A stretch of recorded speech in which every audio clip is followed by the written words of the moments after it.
कहानी की शुरुआत होती है साल 2050 के ऑस्ट्रेलिया में। पिछले युद्ध के बाद देश में जुर्म 800 गुना बढ़ गया था, जिस वजह से सभी जेलें कैदियों से भर चुकी थी। इस जेल की समस्या से निपटने के लिए सरकार ने बॉक्स जेल का सिस्टम लागू किया। इस सिस्टम के मुताबिक गुनहगारों की मर्जी थी, या तो वो एक डिब्बे में बंद होकर सजा काटें या फिर फांसी चढ़ जाएं। एक बार जो कैदी डिब्बे में चला गया, उसे खाना और पानी वहां रहने वाले आम लोगों की मर्जी से ही मिलेगा। अगर किसी ने भागने या किसी और कैदी की मदद करने की कोशिश की तो उसे उसी समय बेरहमी से मौत के घाट उतार दिया जाएगा। इसके बाद हम एक फ्रेंच औरत को देखते हैं जो एक डब्बे में कैद थी। खाने और पानी के बिना उसकी हालत बेहद खराब हो चुकी थी। इससे उसके दिमाग पर भी असर हुआ था और वो पागलों जैसा बर्ताव करने लगी। तभी अचानक कोने में मौजूद एक ब्लेड की मदद से एक ही झटके में उसकी जान चली गई। इसके बाद हम एक पहाड़ी आइलैंड देखते हैं जहाँ ऐसे कई डिब्बे मौजूद थे। वहाँ एक लड़का और लड़की रबर बॉल से खेल रहे थे। जब उनकी बॉल एक डिब्बे से जा टकराई तो उसमें मौजूद कैदी ली की आंख खुल गई। उसने देखा कि उसके हाथ और पैर रस्सी से बंधे हुए थे। उसने जैसे तैसे रस्सी खोली और डिब्बे के चारों ओर हाथ पैर मारकर बाहर जाने की मांग करने लगा। तभी स्क्रीन पर एक औरत आई और उसने कहा कि जज ने उसके जुर्म के लिए उसे 7 साल की सजा सुनाई है। इसके साथ उसे खाना और पानी भी आम लोगों की मर्जी से ही मिलेगा। ये सुनकर ली जोर जोर से रोने लगी और वो बार बार कह रही थी कि वो बेकसूर है। खैर अगले दिन ली की आंख खुली और उसने अपनी कटोरी बाहर निकालकर थोड़ा पानी मांगा, पर उसके आसपास कोई भी नहीं था। इसके बाद उसने डिब्बे के अंदर से बाहर निकलने का रास्ता ढूंढने की कोशिश की, मगर जहां भी वो छूती थी उसे बिजली का झटका लगता था। जैसे जैसे समय बीता उसका जिंदा रहना और मुश्किल होता गया। वहीं दूसरी ओर एक और डिब्बे में मारिया नाम की एक दूसरी कैदी थी जो भागने की कोशिश कर रही थी, पर तभी अलार्म बज गया और डिब्बे में लाल लाइट जलने लगी। अचानक छत से एक तीखी रॉड आई और सीधा मारिया के शरीर के आर पार हो गई। इससे मारिया की मौके पर ही मौत हो गई। फिर अगली सुबह ली की आंख खुली तो एक लड़की ने उसे कुछ दाने और पानी दिया। ली ने उसे समझाया कि वो बेगुनाह है, पर लड़की ने कहा कि इसका फैसला तो सरकार ही करेगी। इसके बाद ली ने मुट्ठी भर खाने के साथ कई दिन काटे, पर एक दिन वो अकेलेपन से इतना तंग आ गई कि फूट फूट कर रोने लगी। उसकी जीने की तमन्ना पूरी तरह खत्म हो चुकी थी, पर वो मर भी नहीं सकती थी। वो रोते हुए चिल्लाने लगी कि आखिर उसने ऐसा क्या पाप किया था जो उसे ये सजा मिल रही है। खैर कुछ समय बाद ली ने इसे अपनी तकदीर का हिस्सा मान लिया और जैसे तैसे करके वक्त गुजारने लगी। वो अक्सर छेद से बाहर देखती रहती और फिर सो जाती। एक दिन उसने हाथ बाहर निकालकर वो रबड़ बॉल उठा ली। अब उसने बॉल के सहारे अपना टाइम पास करना शुरू कर दिया। खैर कुछ हफ्तों बाद एक ड्रोन उसका डिब्बा समुद्र से उठाकर एक जंगल में ले आया। इसके बाद हम एक दूसरे कैदी को देखते हैं जिसका नाम था जैक। उसे 5 साल की सजा हुई थी और वो आधी सजा काट चुका था। यहाँ 2.5 साल गुजारने के बाद उसे एहसास हुआ था कि उसे अपने कर्मों का यही फल मिलना चाहिए था। इधर एक सुबह ली के पास नीली फ्रॉक पहने एक लड़की आई। उसने ली से पूछा कि वो क्या कर रही है, तो ली ने कहा कि वो 7 साल की सजा काट रही है। लड़की ने उससे पूछा कि क्या उसने कभी विलियम शेक्सपियर की किताबें पढ़ी हैं। ली के मना करने पर लड़की ने उसे एक किताब पढ़ने को दी, पर ली ने किताब लेने से इनकार कर दिया क्योंकि सजा के दौरान किताबें पढ़ने की इजाजत नहीं थी। तब वो लड़की ली के करीब आई और उसे शेक्सपियर की किताब की कुछ लाइंस पढ़कर सुनाई। उसने ली को कुछ खाने को भी दिया और फिर लौट कर आने का वादा करके चली गई।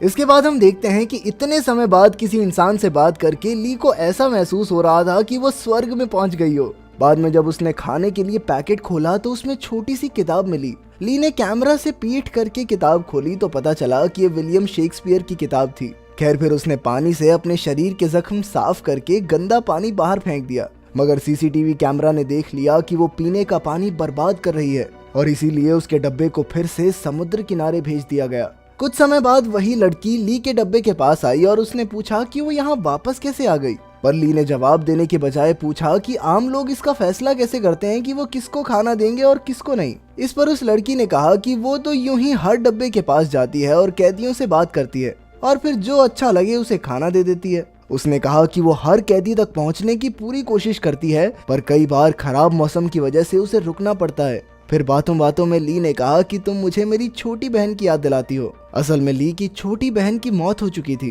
खैर इस सजा के दौरान उस लड़की की दी हुई वो छोटी सी किताब ही उसके अकेलेपन का सहारा थी, जिसे वो अक्सर कैमरा से छिपाकर पढ़ती रहती। फिर कुछ दिन बाद ड्रोन ने ली को एक बार फिर से किसी नई जगह पर भेज दिया। वहाँ रहने वाला एक आदमी ली के डब्बे के सामने आया और उसके सामने ही एक रसीला सेब खाने लगा। बेचारी ली भूख से तड़प रही थी, इसीलिए उसने इस आदमी से सेब की भीख मांगी, पर उस आदमी को ली पर कोई तरस नहीं आया। वो तो कहने लगा कि सभी कैदियों को बिना किसी रहम के मौत के घाट उतार देना चाहिए। खैर फिर उसने ली को एक ऑफर दिया। उसने कहा कि वो ली को सेब खाने दे सकता है, पर इसके बदले ली को भी उसके साथ शारीरिक संबंध बनाने होंगे। हालांकि ये कानून के खिलाफ था, पर ली से भूख बिल्कुल बर्दाश्त नहीं हो रही थी, इसीलिए वो मजबूरन इस चीज के लिए राजी हो गई। ली ने अपने कपड़े उतारे और खुद को उस आदमी के हवाले कर दिया। जब उस आदमी ने ली के साथ संबंध बनाए तो अचानक हवा में उड़ रहे एक ड्रोन ने उस आदमी के चीथड़े उड़ा दिए। इस बीच एक गोली ली के पैर में भी लग गई और वो बुरी तरह कराहने लगी, लेकिन फिर भी उसने जैसे तैसे छेद से हाथ बाहर निकाल कर सेब ले लिया और तुरंत उस पर टूट पड़ी। लेकिन वो सेब तो पूरी तरह कीड़ों से भरा हुआ था, जिसे देखकर उसे उल्टी आ गई। फिर रात को जोरदार सायरन की आवाज से ली की आंख खुली और कंप्यूटर से आवाज आई कि आज उसने एक बहुत बड़ा कानून तोड़ा है, जिसके लिए उसे 7 दिन तक लगातार जागने की सजा सुनाई गई। अगले 7 दिन ली ने बहुत मुश्किल से गुजारे, क्योंकि जब भी उसकी आंखें एक पल के लिए भी बंद होती तो डिब्बे में जोरदार सायरन बजने लगता और तेज लाल रोशनी उसकी आंखों में जबरदस्त चुभती थी। अब ली ने खुद को जगाए रखने के लिए समय समय पर अपना सर दीवार से टकराना शुरू किया।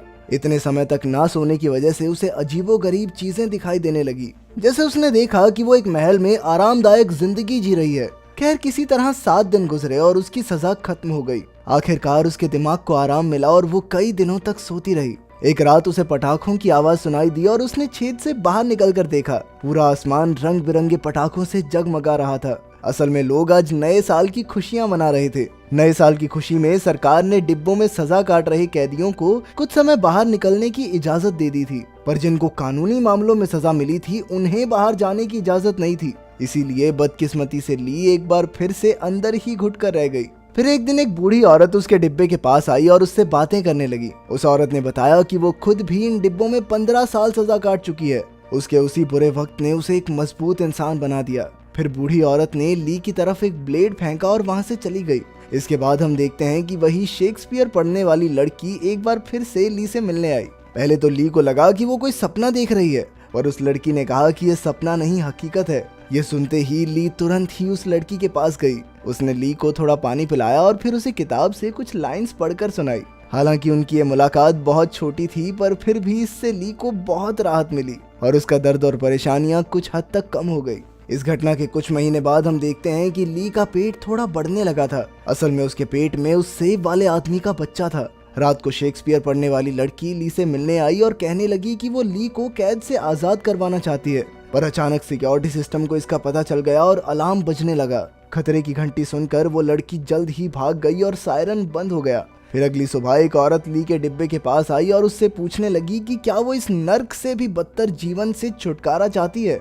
ली ने हाँ कहा तो उस औरत ने ली को दूर से ही एक दूसरा डब्बा दिखाया जो जल रहा था। फिर उसने कहा कि तुम्हें इस जेल से छुटकारा मौत ही दिला सकती है। खैर ली को ऐसे रहम की जरूरत नहीं थी, इसीलिए उसने यूं ही डब्बे में कैद होकर सजा काटने का फैसला किया। फिर कुछ महीने और बीते और ली के पेट में जोरदार दर्द होने लगा। काफी समय तक भयानक दर्द सहने के बाद उसने डब्बे में ही एक बच्चे को जन्म दिया। जब उसने बच्चे को अपनी बाहों में लिया तो मानो वो अपने सारे दुख दर्द भूल गई। पर उसकी खुशी ज्यादा देर तक नहीं टिकी, क्योंकि सिक्योरिटी सिस्टम को पता चल गया कि वहाँ ली के अलावा कोई और भी है। फिर डब्बे में एक गैस छोड़ दी गई जिससे ली बेहोश हो गई और जब उसकी आंखें खुली तो बच्चा गायब हो चुका था। ये देखकर वो पागलों की तरह रोने लगी और चिल्ला चिल्ला कर उसने अपना बच्चा वापस मांगा, पर उसकी गुहार सुनने वाला वहाँ कोई नहीं था। कुछ समय बाद ली के डब्बे से समुद्र की जोरदार लहरें टकराने लगी और तो और भयंकर बारिश की वजह से उसके डब्बे में पानी भी भर गया। ली ठंड से कांप रही थी और जल्द ही पानी की वजह से सिक्योरिटी सिस्टम भी खराब हो गया। इसी कारण वो ली को भी डब्बे के बाहर का कोई इंसान समझने लगा। जब सरकार के ऑफिसर्स को ये खबर मिली तो उन्होंने ली को आखिरी चेतावनी देकर कहा कि अगर ये बाहर का इंसान डब्बे से बाहर नहीं निकला तो उसे जल्द ही मार दिया जाएगा। वहीं बेचारी ली बढ़ते पानी में डूब रही थी। जल्द ही ली को दिया हुआ समय खत्म हो गया और एक ड्रोन उसका डब्बा उठाकर सजा के लिए ले जाने लगा, पर रास्ते में ड्रोन पर जोरदार बिजली गिरी और ली का डब्बा समुद्र में जा गिरा। अंत में हम देखते हैं कि कुछ आम लोग समुद्र किनारे खेल रहे थे। कुछ देर बाद उन्हें एक डब्बा बहता हुआ दिखाई दिया जो किनारे पर आकर रुक गया और साथ ही ली भी उसके साथ बहते हुए वहां पर आ रुकी, पर वो उसकी मदद ना करते हुए उसे उसी हालत में छोड़कर वहां से चले गए। जिसके बाद स्क्रीन खाली हो गई और कहानी अजीबोगरीब तरीके से खत्म हो गई। अगर वीडियो पसंद आई तो लाइक कर देना, चैनल को सब्सक्राइब कर देना। मिलते हैं अगली वीडियो में।